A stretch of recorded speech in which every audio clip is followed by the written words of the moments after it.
pickup, 1st and 10 on the 18-yard line. Hilliard, the lone setback, he gets it again. Makes the first man miss, gets it back to the line of scrimmage before being knocked back. I mentioned the run-to-pass disparity coming in, Tim. Obviously, the Browns aren't showing what they're going to do from a game plan standpoint, but you'd expect it to be a little more balanced coming in. They were throwing 2 passes for every run. Yeah, I think Freddie feels really good about the run game once they get into the regular season with Nick Chubb and those guys, Hilliard, and guys like maybe Dearness Johnson were to make the team. I think he feels comfortable with the run game. I think he really wanted to go out here and work on these wide receivers and see which one of these 4th, 5th, and 6th guys are going to make this football team. Browns are in the red zone, brought to you by Serpentini Chevrolet, home of the 20-year, 200,000-mile powertrain warranty. Serpentini red zone.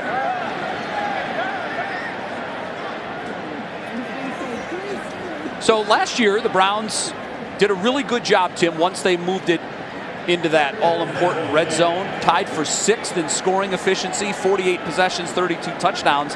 It's a good conversion rate. It is, and I expect them to be even better in the red zone this year with the addition of guys like Odell Beckham Jr., who's obviously a red zone threat, and then you got Jarvis Landry and the Njoku at tight end is going to be, a year in this system to be even better than he was a year ago, and the way they were able to run the ball with Nick Chubb as well. So I expect the Browns to be even better in that area. Gilbert with time wanted Willies in the end zone, but there was some miscommunication there.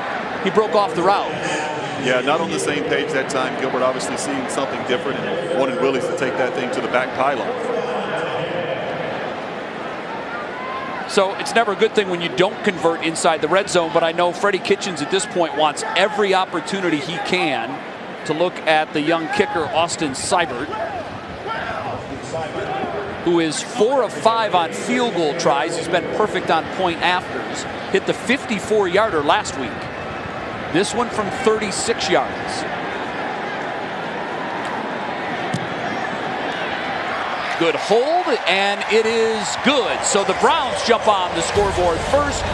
They get the field goal to jump out to the 3-0 lead. Detroit will take over on offense when we come back.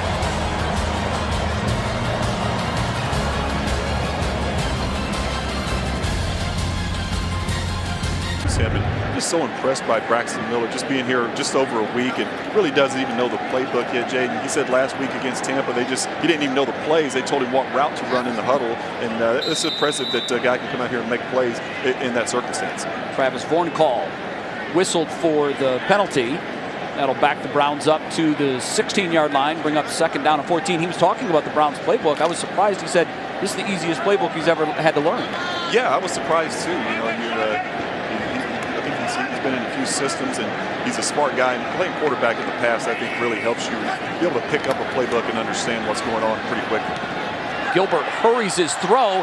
That is actually caught by Vornkall for the completion. The ball was tipped. It was hanging in the air for long enough. So after the penalty, the big fella comes back and makes a play. He's trying to make up for that penalty. If he was thinking about it, you just want to bat that ball down because you don't want to take this loss. But of course, he's trying to make a play and turn it around the corner there and act like a running back. Actually did lose some yardage after making the catch. That'll bring up a long 3rd down here, 3rd down and 20. It's hard to think in the moment. You see the ball hanging there. Who doesn't want to be the hero? Exactly. It's just natural reaction to catch the ball. It's right there, and as an offensive lineman, as a quarterback, when the ball gets batted up, we're taught to knock it down. We don't want to catch it back there, but as an offensive lineman, you don't get that opportunity very often, and obviously he's going to try and catch it and make something happen. The layup game, offense number 3. After distance to the goal, still 3rd down. This drive is just going in the wrong direction.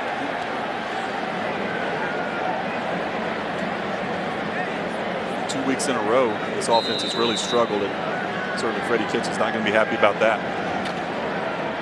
No, I wouldn't imagine so. 3rd down and 24. At this point, you'd like to just pick up some kind of yardage to make sure that Gillen isn't punting with his feet at the back line. Time for Gilbert. Has his man. It's Miller, who loves to make that first guy look silly. Another flag down. Holding. Offense, number 77. foul occurred in the end zone, resulting in a safety. 2 points, Detroit. So I don't think you could have a worse drive for an offensive lineman. The rookie from Texas A&M whistled for illegal use of hands in the end zone after catching a ball that was tipped and resulted in about a 7-yard loss, and he was also whistled for a penalty earlier in the drive. Yeah, that was a tough drive, and you know that's a tough one. That hurts the confidence there. 2 penalties, 1 given up for a safety, and then, as you mentioned, Jay called a pass and lost yards on that as well. So obviously he's kind of down on himself right now on the sideline.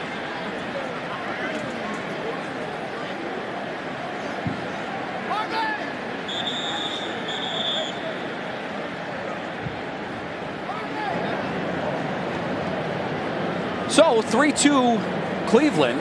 Sounds like an Indians-Tigers game. And looks like Njoku and is that Denzel Ward? Who is that he's with? Snapping out some push-ups there on the sidelines. That is not Denzel Ward. Not sure who that is. It's getting a quick workout in over there. It could be Harris, who's also a tight end. It's tough for a quarterback. You come into the game, try to make something happen, and you get the ball knocked out of your hand, get your arm hit as you're trying to throw down the field, and results in an interception. To see how he bounces back here on this possession. Browns will keep it on the ground to start this second series of the second half. Trayon Gray with the carry. Pick up of a couple, 2nd down and 7. And Gray is a player that Freddie has pointed out to us a number of times. He's high on him. Thinks he has a chance to perhaps stick with the Browns. Stood out on special teams especially. Yeah, he's a big guy. He's, 6'1", 233 pounds in the backfield, run in between the tackles, and they just want him to get his pads down when he runs. He runs a little high right now, and Freddie's really trying to work with him and focus on getting that pad level down so he can take that next level and hopefully make this football team. Might be a guy that sticks with the practice squad. We talked to John about the work that this Browns front office will put in between really tonight all the way through Saturday, but once they make cuts, then the real work begins, because now they have to look at the 31 other teams and the 45 or 50 players that they've cut free, and they need to make judgment calls on whether or not any of them happen to be better than the players that the Browns kept. Yeah, it's going to be a few sleepless nights for the Browns front office trying to make all these decisions and go through all that, as you mentioned, Jay. Lyle's deep throw for Derek Willis is intercepted by Jamar Summers. So his last 2 pass attempts picked off by the Detroit Lions, and Detroit will take over again after the Blau interception.